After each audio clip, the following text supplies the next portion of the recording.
نرشح المنتخب الفرنسي انه اقوى من المنتخب المغرب في كل الخطوط وحتى في التوازن. شعر انه المنتخب المغرب ما عندوش توازن كبير في الخطوط الثلاث، عكس المنتخب الفرنسي اللي قوي جدا كمنظومه كبلوك قوي جدا سواء في الناحيه الهجوميه او في الناحيه الدفاعيه. نهائي مونديال هو انه لما تشوف لاعبين منتخب فرنسا فوزي موسوني متعودين ils ont pas de problème de ne pas toucher trop le ballon، يعني ما عندهمش مشكل انهم ما يمسوش كثير الكره، ماهمش متعودين في المنتخب الفرنسي بلوك ميديوم ولا بلوك با باسيون، يستناو يلعبوا الهجمات المرتده. نظن انه منتخب فرنسا هو اللي راح يستحوذ على الكره. لما تشاهد المنتخب الفرنسي تشعر انه منتخب قوي جدا، منتخب متماسك، منتخب تكتيكيا في اعلى مستوى، منتخب لديه الكثير من الحلول سواء في الدفاع، في وسط الميدان الاسترجاعي، في وسط الميدان الهجومي او في الهجوم. لذلك يبقى المنتخب الفرنسي واحد من اقوى المنتخبات.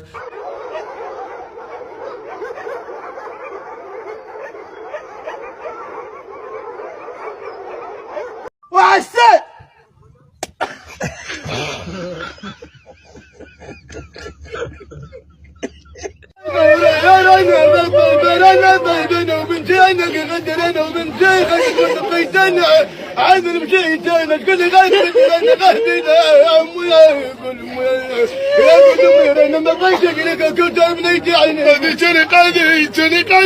توني قربه ليس غادي بسيف عليا انا مسخيت ولادي عاصبروا معايا ولادي.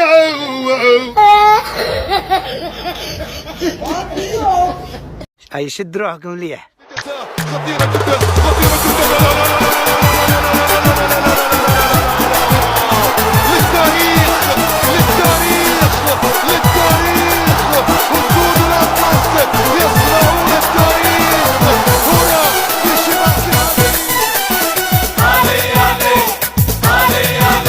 يا علي علي علي أسد أطلس علي خضرة وحمرا حبيبتي يا كتبي تاريخ واللي علي علي علي علي أسود الأطلس علي حمرا وخضرا حبيبتي وكتبي تاريخ واللي علي. الجماهير تستطيع أن تعود إلى الاحتجاج.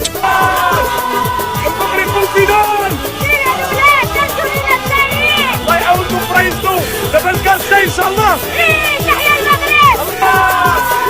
المغرب والفينال. جامي سكتهم ومن حقهم نهائي تاع كأس العالم. المنتخب المغربي تحت 20 سنة يتأهل لنهائي كأس العالم. يستاهلوا تصفيقة حارة ويستاهلوا التقدير ويستاهلوا نهضروا عليهم ويستاهلوا التحية ومبروك عليكم. مبروك للشعب المغربي ومبروك المغرب بالنهائي كأس العالم للشباب. كاليفاو كأس العالم للشباب كوطا فرنسا. عباش معناتها تربح فرنسا؟ حليت الطريق روح ديها صاي. ربحنا فرنسا وربحنا فرنسا وعدنا الله وعدنا الملك وعدنا المغرب وعدنا جمهور. وتحية الناس الجزائر الجزائر.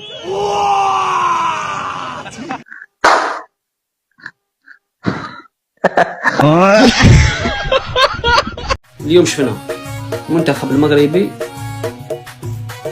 في راسو يربح. لاعبين تاع المنتخب المغربي في راسهم يربح. زيتو لنا راسنا السما وحيدتو لنا واحد العقده ديال كنمشيو دومي فينال مع فرنسا وكنخسروا. هذيك العقده دابا بغا يخسر. شحال واحد دابا كيقولوا العقده مشات صافي فرق علينا مره ما كاينش اخويا. الحمد لله وعاش الملك محمد السادس الله يشافي لينا. طبعا اعصاب مفيش اعصاب، نو اعصاب، خلاص نو اعصاب تماما. الف مبروك يا جماعه، تستاهلوا. ربنا ما بيضيعش اجر اللي بيحسن عمل.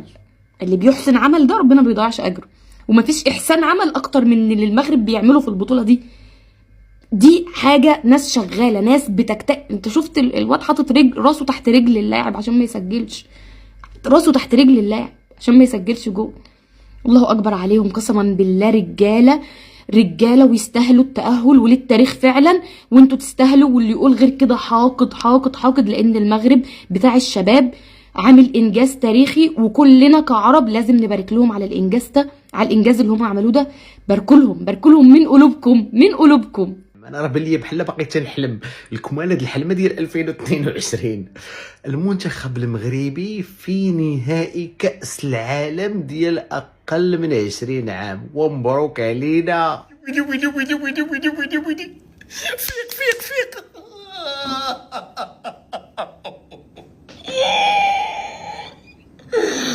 وداروها السبوع، داروها السبوع، داروها الرجال، داروها الابطال.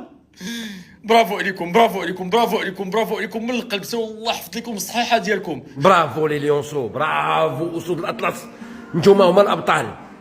عاش الملك، ديما مغرب ديما مغرب ديما مغرب. برافو الرجال، برافو السبوعه، برافو الاشبال، تبارك الله عليكم. اليوم ما لعبتوش ماتش ديال كره القدم، اليوم تقاتلتوا. فرنسا جرينا عليها وردينا عليها الصرف، ماتش واعر بزاف صراحه. المغاربه كاملين تلقاهم ها اللي طاح ليه سكر، ها اللي ماتش على الاعصاب. وبنادم كلا الكازو على كره، وبرهوش كلا الكازو على كره كبغينا. والنهائي النهائي هذيك فرنسا اللي كانت كتخلعهم، والنهائي النهائي. هم اشبال، سميهم سبوعه صاحبي، سميهم سبوعه. اش من اشبال؟ هذا راه سبع، هذا كره كتلعب باحترافيه، بنادم كيتقاتل مع بنادم، كره كتلعب في رجلك. علاش؟ لانه كيبغي بلادو، كيبغي يفرح شعبو، كيبغي يفرح شعبو. تستاهلوا كل خير، ديتو فين ما بقيناش باغي. عالم يا مسلمين، نبغى منتخب مثل المغرب. احنا نبغى منتخبنا السعودي مثل المغرب، بطل افريقيا المحليين قبل شهر. المنتخب الاول واصل وين؟ واصل نصف نهائي كاس العالم، نصف النهائي. نبغى منتخبنا مثل المغرب بس، ما نبغى البرازيل ولا نبغى اسبانيا ولا، نبغى بس المغرب. نقدر ولا لا؟ يا اخي والله منتخب يشرف. اقسم وعلى كلامي مليح وعلى بالي واش راني نهضر. المنتخب المغربي 99% راح يديو كاس العالم تحت 20 سنه. كي تشوف نجوم المنتخب الفرنسي في المقابله هذه حبوا يروحوا لضربات الترجيح، هنا تفهم بلي المنتخب المغربي ما عندهمش نجوم ولا لي جوار ولا لي ستار، عندهم جروب. الفريق هذا محترم ويعرف يلعب مليح كرة القدم. المغرب ياخد حقه ثالث ومثلث من المنتخب الفرنسي. فوز وانتصار واكتساح للمنتخب المغربي على المنتخب الفرنسي.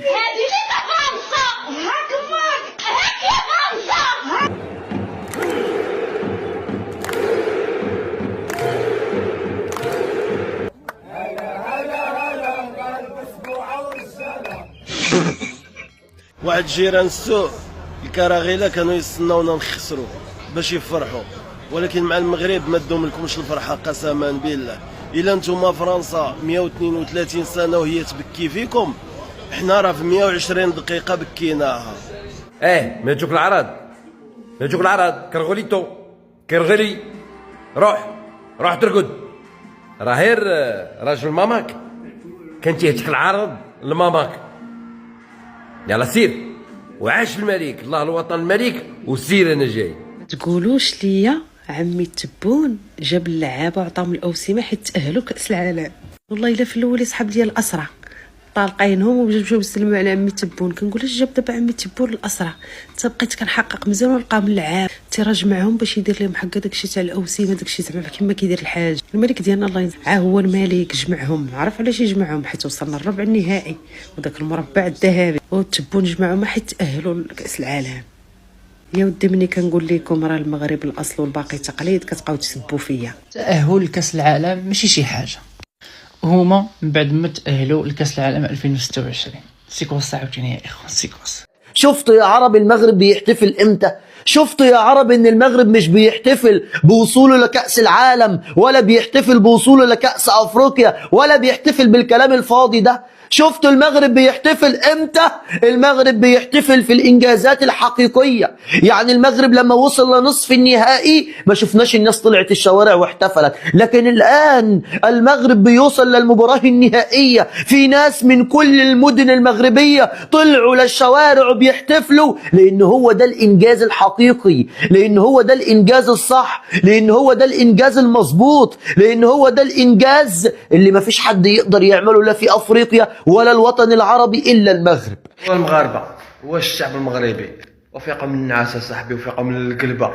راكم شفتوا الكراغيله العاديين اشنو داروا باش تاهل المنتخب ديالهم لنهائيات كاس العالم. كلهم خرجوا كيحتفلوا بحال عندهم عيد وطني، الكبار الصغار حتى من العيالات خارجين كيزغرتوا. راكم شفتوهم كلهم محتفلين، ويجيو يديروا صفحات وهميين ويحرضوا الشعب المغربي على مقاطعه كاس افريقيا. راه حشومه هذا الشيء هذا، والمغاربه فيقوا معنا صعب، حيتاش عارفين غادي يكون ان شاء الله احسن كاس افريقيا عبر التاريخ هو اللي غادي ينظم المغرب. المنتخب الوطني مقبل على كاس افريقيا في المغرب، اكيد انه راح تتنقل. انا كي تربح شوف انا من عندي الجزائر كي تربح المروك كي ديت لا كوب دي موند.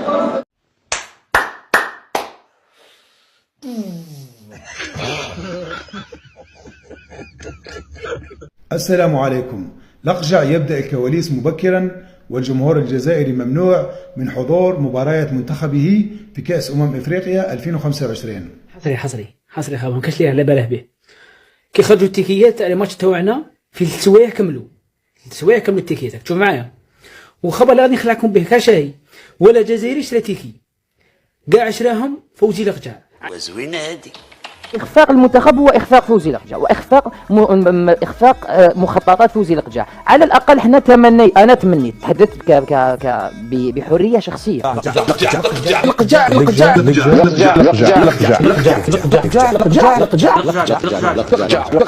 لا حول ولا قوة إلا بالله العلي العظيم. والله احنا الجزائريين فينا كل شيء مليح، حنا حاجة فينا مش مليحة، محزادين ومبغوضين. كاينة هذه ما نبغوش الخير للناس. حنا الجزائريين دايرين كيما هكا، على الله غالب، من عند ربي دايرين كيما هكا. صاحبك ما تبغيلاش الخير، صح صاحبك يفتح عليه ربي يكون ولي بخير عليه ولا يتزوج ولا مش عارف يفتح عليه ربي، تحسده فريمون ما تبغيلاش الخير. الجزائر الأديان تاعها الدم اللي يسري فيها اسود. والله العظيم. السلام عليكم. جوج دابا اللي وصلوا الفينال، المنتخب المغربي وكذلك جمهور للكراء. استمروا.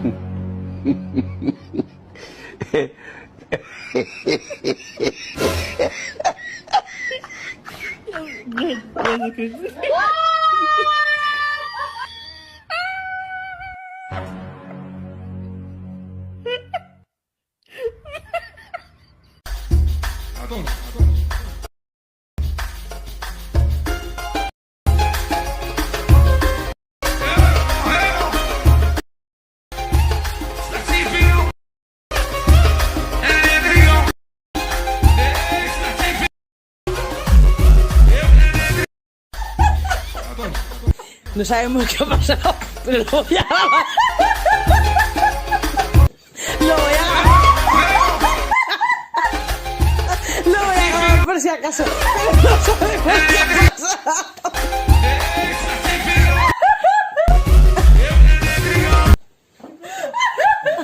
هيشد روحكم مليح. يا فرنسا يا رئيس ماكرون، أنا أطالب منك يا رئيس ماكرون تعطي الاستقلال الجزائر، أعطينا الاستقلال الحقيقي، أعطينا الاستقلال رئيس ماكرون، أعطينا الاستقلال تاعنا، خلينا نعيشوا في بلادنا بالثروات تاع بلادنا.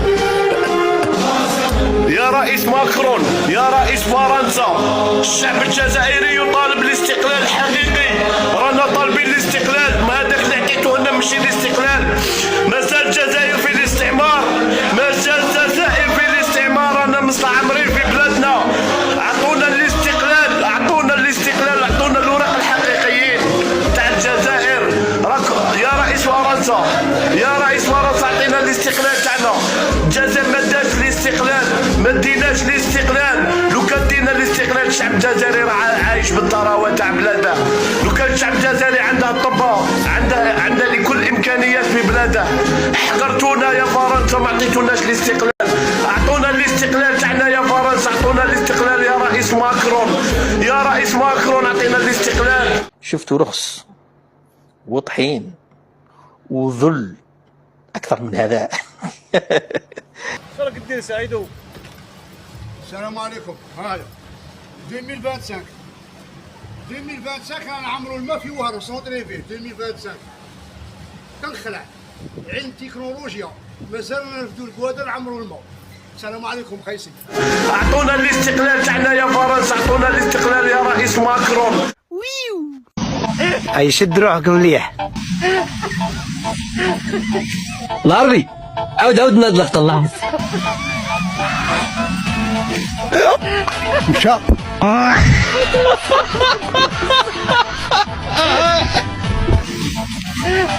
هذه اي حاجه ما تصعب على الجد، هذه مصيبه كامله. تبغيش الواحد اللي قادر ويسد تبغيو الطاغيه. ميرسي بوكو.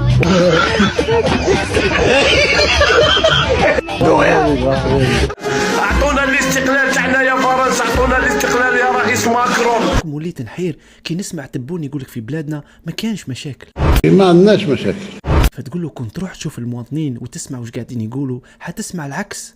ما كان والو. والله احنا نعانيو فيهم، ما كانش نافع ربي، رانا نعانيو، رانا في الحاله، راهي في الحاله كارثيه. ويا سي تبون كنت تروح لوهرن برك في السونتر فيل، هم ما عندهمش حتى الماء.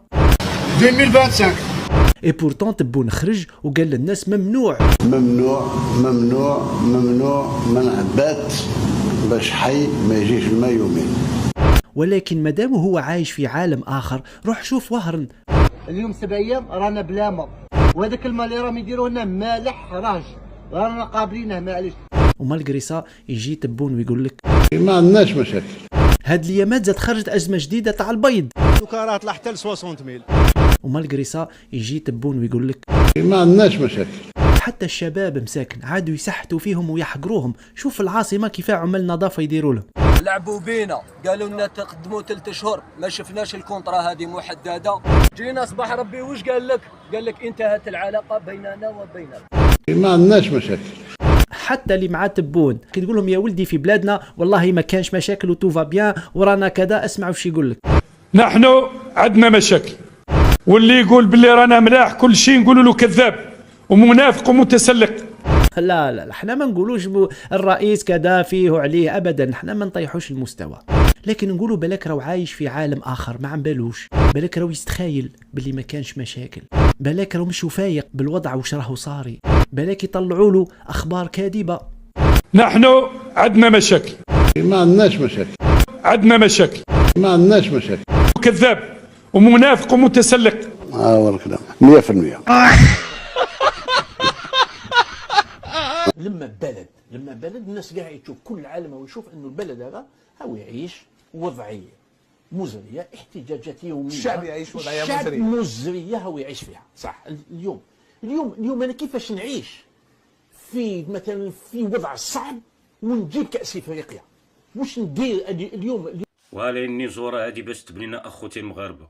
دوك الكلام تاع هذا المخلوق فاش نخلينا نصنفوه؟ حقد، غيره، احسد، ولا خايف على المصلحه ديالتنا اخوتي المغاربه؟ وحتى نتوما الجزائريين تنسولكم، واش هاد نتوما خايفين على مصلحتنا اكثر منا؟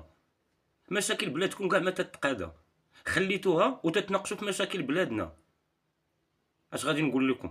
الله ياخذ فيكم الحق، خرجتوا على هاد شمال افريقيا وعذبتوا هاد شعوب شمال افريقيا. نتوما الجزائرش عندكم في هاد الشيء كامل، اش دخلكم في هاد الشيء؟ شكون يعمل في الفتنه في المغرب العربي؟ راهم هم قاعدين يولعوا صييت هنوا على المغرب، صغروها زعما هم ماشي في بالهم طايره بيهم المغرب. توا شادين تونس، محرحرتهم تونس، ريتو مقهورين من تونس، يموتوا من تونس، يحبوا يفسخوا، يحبوا يلفلفوا الناس كل هذوكم راهم شاريهم الدرابو الابيض والازرق، راهو شاريهم. تقول لي لا تزيري حر، لا من والله ما بيوعين قسما بالله. اكثر ناس عايشين النار تحت التبن كان هذوكم، ما تتعاملوش معاهم. ولاد بلادي في الغربه ما تتعاملوش معاهم. شنية هالمصلحه اللي باش تلزق تتعامل معاهم؟ يدي يخدم على روحك، شي يهمك في ما نخدمش معاهم وما نتعاملش معاهم. فما 100 حل وحل، عليه تضيق فيه على روحك. انت جاي لبلادهم باش تتعامل معاهم، جاي للقوره لهنا تعامل مع القوره، جاي للانجليز تعامل مع الانجليز بالورقه ولا ما غير ورقه. كسر راسك، تي انا طفله وما حرتش هادين الزب باش تحير انت راجل وصحاب وخاوه ومن لا خاوه ولا نمي عداوه. هذه مش ما عمرهم ما كانوا خوتنا. انسان يوصل يدخل دارك يخرج يحكي على عرضك، اما خو هذا يجوا فهمتني سياح نفرحوا بيهم وحاسبينهم بالرسمي خوتنا، ما خلوا ما قالوا على عروضات بناتنا فهمتني. عندك هذا ومعتز مطر وجهان لعملة واحدة، أكبر منافقين شفتهم في هذا المجال ديال الصحافة والإعلام. اليوم هذا السيد هذا كيعطي الرسول الحق وكيفتي على المملكة المغربية وعلى مالك البلاد اشنو اللي خصو يدير. وفي مجمل الحديث ديالو تيقول ماذا لو أن محمد السادس نصره الله سال مع التطبيع. غادي يكونوا نتائج كبيرة ومهمة، أولهم عودة الحلقات مع جارتنا الجزائر. غادي يوصلوا لاتفاق يرضي المغرب على حساب البوليزاريو، هادشي غنوصلوا ليه بيهم وبلا بيهم. عودة الحياة والتجارة وكذا بين الأشقاء والجيران. السي محمد، واش فراسك بأن المشكل ديال البوليزاريو والمرتزقة عنده 50 سنة، وبأن اللي دار هاد المشكل هما ليبيا، الجزائر، مصر، وخصنا نكونوا حقيقيين ونوجهوا أصابع الاتهام اللي كان حيلة وسبب في هاد الشيء. إلا ما فراسكش المغرب ضاعوا عليه بزاف ديال الفرص بسبب البوليزاريو، ولكن اليوم هيهات انت والامثال ديالك كتبغيو تصطادوا في الماء العاكر. ولكن لنبشرك قضية الصحراء انتهت وسنمر الى الشرقية. وقولها لهم، راه نعاود نقولها لكم الاخوان، هذا ومعتز مطر وامثال ديالهم كتار صدقوني عمرهم ما بغاو لنا الخير كمغاربه، كيهضروا حقد وحسد. حاسمة إن صح التعبير، والبعض يقول قد يذهب حتى دونالد ترامب للتوقيع على وقف إطلاق النار في قطاع غزة في مصر. قد يكون الضغط من ترامب على مصر، على السيسي. جاء صوت هاتفي من السيسي، وقع له ضغط في هذه المفاوضات فلجأ إلى استشارة الجزائر فيما يأخذه من قرارات. أعتقد هكذا. ربما